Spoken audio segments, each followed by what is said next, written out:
Where do we start with Michael?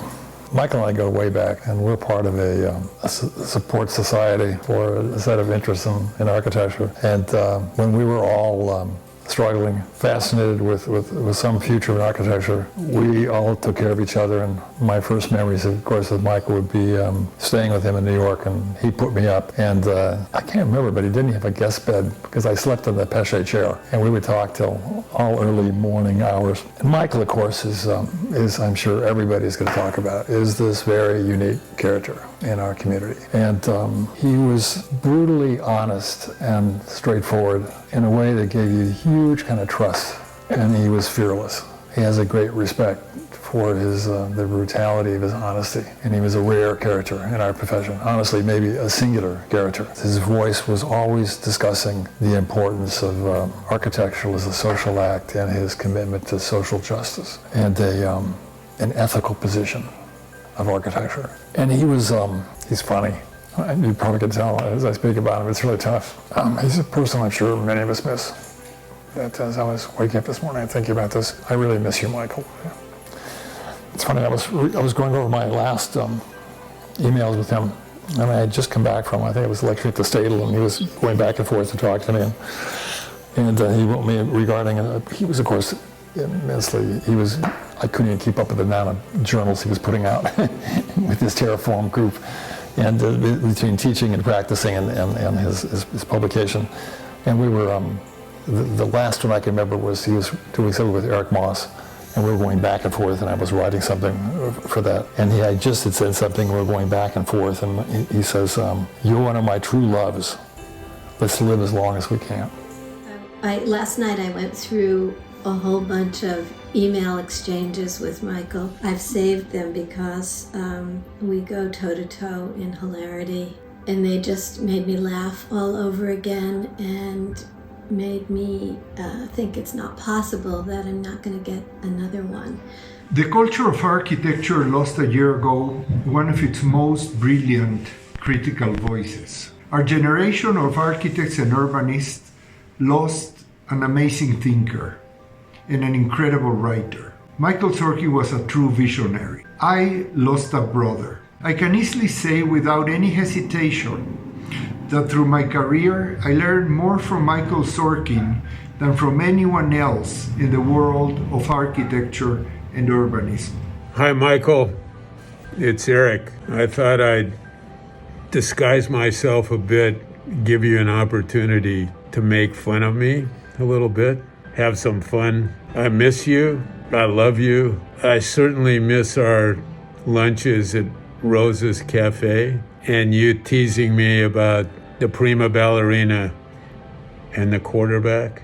I remember all of those discussions about you're the architect, you're the planner, you're the writer, you're the publisher, you're the lecturer, you're the teacher, and the pressures or the insistence that you are obligated somehow to pick one. The wonder of it all was that you picked all, and that's who you were, and that's how you defined yourself. That your special value to me as a person and as a friend and as a colleague, as well as your value generally in all of those venues, wasn't communicated to you, that I made a mistake, that the level of appreciation was implicit. So at least in retrospect, I'd like to make it explicit. I love you. I miss you. Look forward to our next encounter. Hasta la vista. I am quite an old friend of Michael's. We go back to crossing paths at MIT, although I remember him better from when I was teaching at Columbia University in the 1980s, when he was writing for the Village Voice, when there was great controversy around his writing. So I do go back quite some time knowing Michael. as a very good friend, as a very generous colleague. So one of my earliest memories of Michael is when he didn't want to do something or couldn't do it because of other obligations, he would always turn to me, and he would do this repetitively. Turn to me and say, "Would you like to do this?" And the first time that he did that was when he stopped teaching at Cooper Union. I was leaving Columbia, and he asked, "Would you like to take over the 2-semester required urban class that he had inherited from Bernard Toomey?" And instead of reaching for one of the boys to do it, he actually asked me. And that's what I mean by the generosity, but also his thinking of equity and sharing things, not just to the guys, but also to me. And that was incredible. And the one text that I love the best is when he slammed Michael Graves' addition to the Whitney. First, he praises Marcel Breuer's Whitney with sentences like, "The stepping out of the mass as it rises until its upper part presses against the street wall like Marcel Marceau limning a window." He would type these articles, which he would actually joke and call them typing for dollars, while we were doing the design competitions. In a way, he changed my career and my view of urbanism and cities and justice and sustainability. He is greatly missed. When I heard that Michael Sorkin passed away, I wrote this text. We lost a special urban planner, a lucid architect, an inspiring teacher, a sharp critic, and a glamorous writer. I lost a friend. Michael Sorkin was a great critic, an inspired teacher, and a brilliant thinker. And happily for me, he was my friend. We would have a drink together once or twice a year, often a bourbon, frequently and appropriately enough a Manhattan, always at a neighborhood restaurant or bar, never at a touristy or swell kind of joint. Over our drinks, we'd talk about New York, from old New York to the New York we loved, to the New York we missed, to the New York we hoped for in the future. We were both New Yorkers. He, like me, never gave up on the city. He pushed for it to be less fancy and less uptight, and always pushed for it to be more just, more welcoming, more creative, and more free. He was one who mastered two disciplines, the visual and the literal, the master of form and the master of words. His being a real urbanist made him both wonderful company and a great friend. What I miss about him most, again, which is someone who could be intensely serious, someone who could explain the gods, someone who could take architecture and its complexities and put it on a level that all people could understand it, and then turn around and tell you one of the funniest stories that you've ever heard.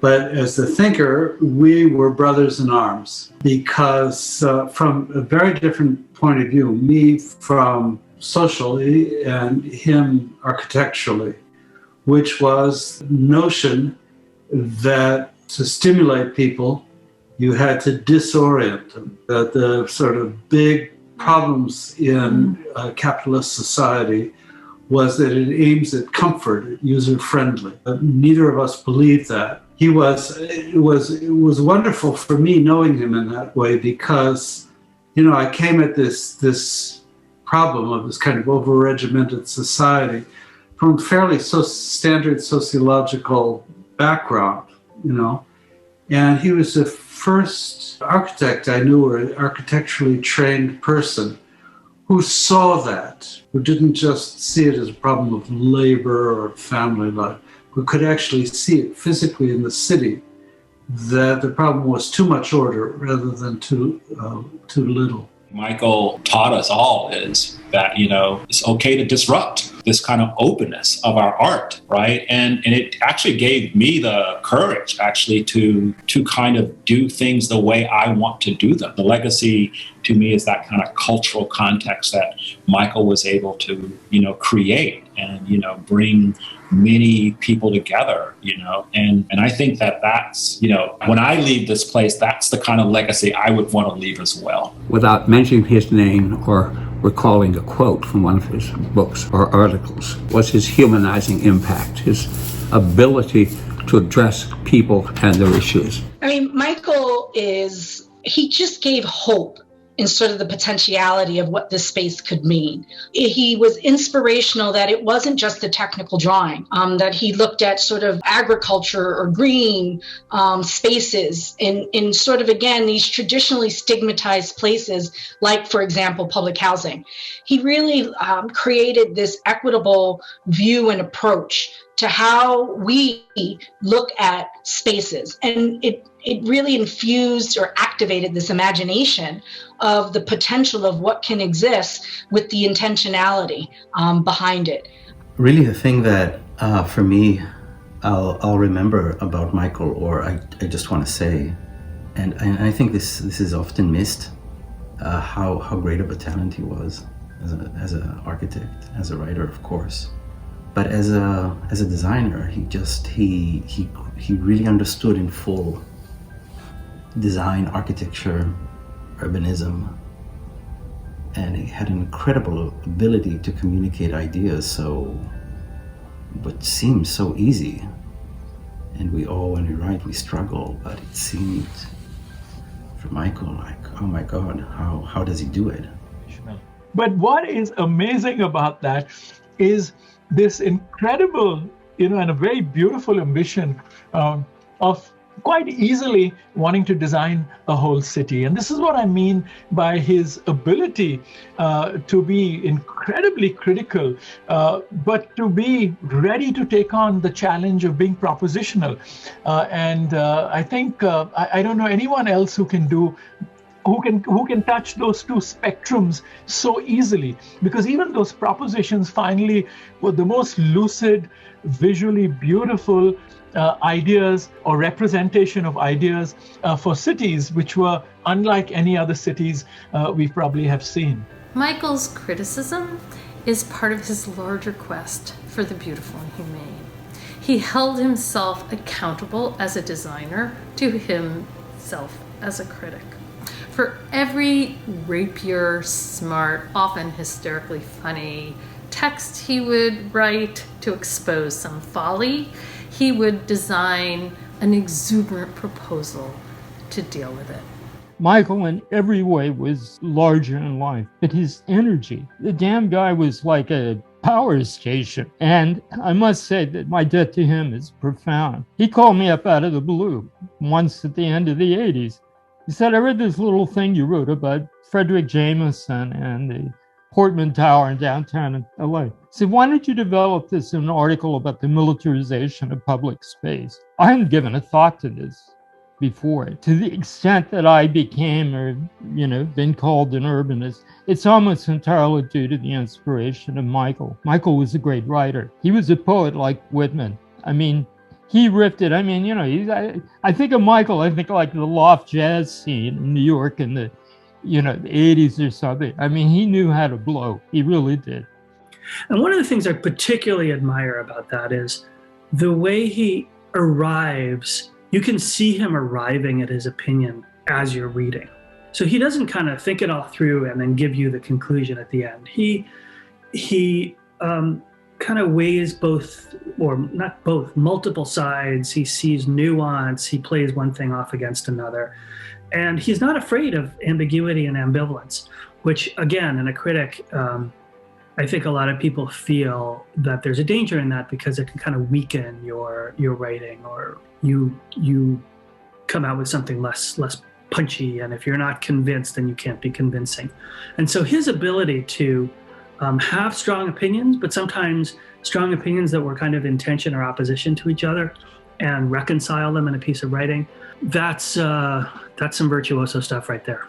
This was really interesting about Michael, right? Because he worked all at these different scales, and I think that's what a good architect does, a good planner, an urban designer. But it's also crucial, I think, in a critic to be able to think at the scale of the curb, to understand what's happening in a particular place, on a particular site, at a particular moment, but then also to think globally and in terms of larger, to think at an urban scale, to think in terms of economies, and that ability to unite the curb and the global, and to think about how that will shape the world we want to have. that's, to me, what an architecture critic should aspire to. And Michael was as good an example of it as we've ever had. And that whenever something changed or broke, let's say in Manhattan, he wanted for us to all go and fix it. There was something very practical in a generous sense, that this city is also our city. He always had the same level of voice and intensity. It didn't decrease with age, let's put it that way. There is a wonderful Hebrew phrase, tikkun olam, which means to heal the world. Everything Michael Sorkin did, everything he wrote, was in service of tikkun olam, of healing the world. He truly believed that words could play a role in healing the world.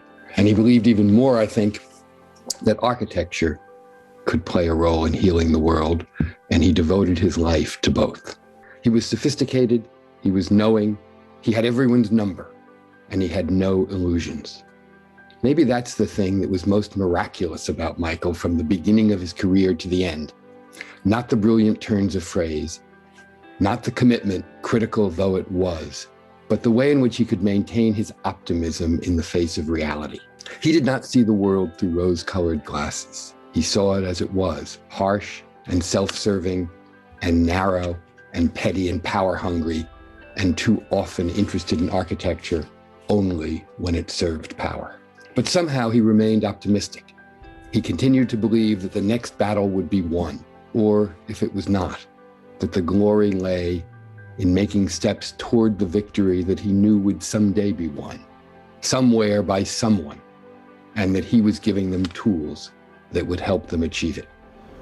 To see the facility through which Michael really became and owned the role of the designer and architect as a public intellectual, as an advocate and a critic, to be both honest as well as inclusive, and to help us understand the complexities, of the built environment in ways that we may not be able to read fully without the kind of insight and intelligence and wordsmithing that Michael brought to us. His attempts to kind of wrestle with the inherent challenges and contradictions of theory and practice, the praxis of our discipline, how you work within systems of power while critiquing them, and that will live on as well in his creation of multiple entities, a research entity, a publishing entity, a for-profit practice, a non-profit practice, an academic practice.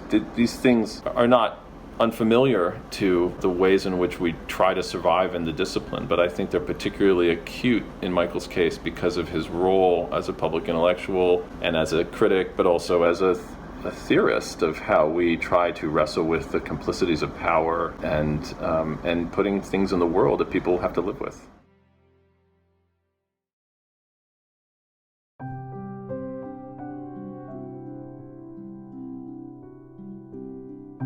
After just a few minutes of hearing us pitch our project, you could see him get excited by it. I remember thinking, here's a man who's not allowed age to take any of his excitement away. He was as gleeful as any of us and was really excited about what we're trying to do. There, immediately I knew we had found a partner with both the pedigree and the interest to actually build what we're trying to do here. We had banked on his intellectual capacity to also help us kind of dissect our vision in a way that was going to be truly unique. And to have lost him at that point, something that became a defining moment for us in what we're trying to build here. We've gone on to name one of our spaces after him, and we think we can do more given how much energy he brought to us in the middle of all of what we're trying to build. Michael's work, in my view, and his ideas shaped a lot of what we are trying to build here in Accra.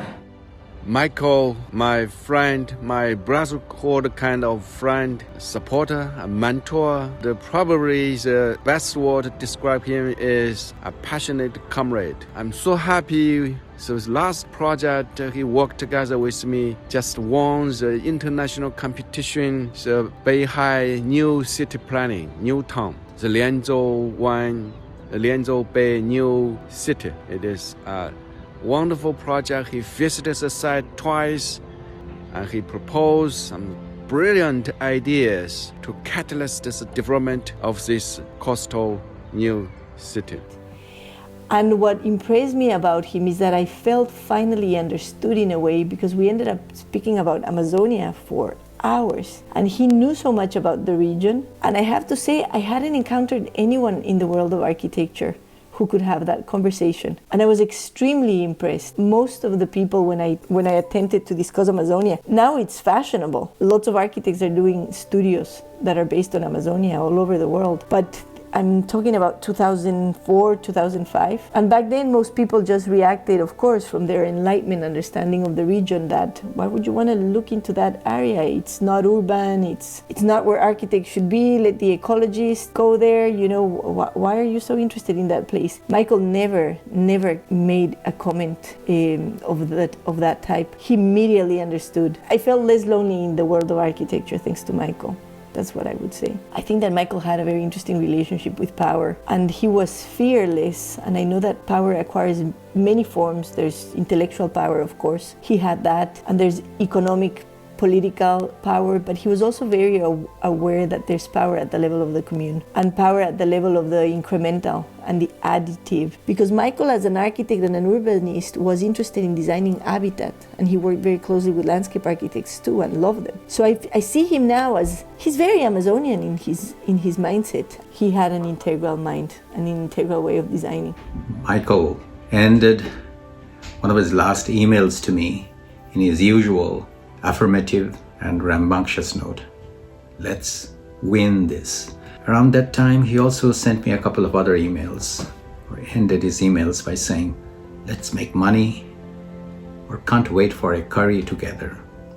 He meant Bengali chicken curry. Whenever we met or whenever we exchanged emails, Michael and I had some grand plans, some around Bangladesh. In 2016, I invited him to our institute in Dhaka for a week-long program with students and architects. His visit was full of the usual, inspiring banters, insightful discussions, and promises architects make to imagine a better life for everyone. Of course, Michael had the grandest plan, a better future for the planet. His public talk in Dhaka was titled, "The Planet is in Deep Shit." And I learned from him about this ferocious devotion, about the autonomy of cities, about the local autonomy of neighborhoods, about the city as serendipity and surprise, even in that 20 minutes walk, and also about social justice and diversity, about reconstructing the street in the ecology of the city, about sustainability as taking local responsibility, and about radical responsibility to the cities we live in. He has now left to us to do all the outraging and winning. So here's to Michael. Let's win this.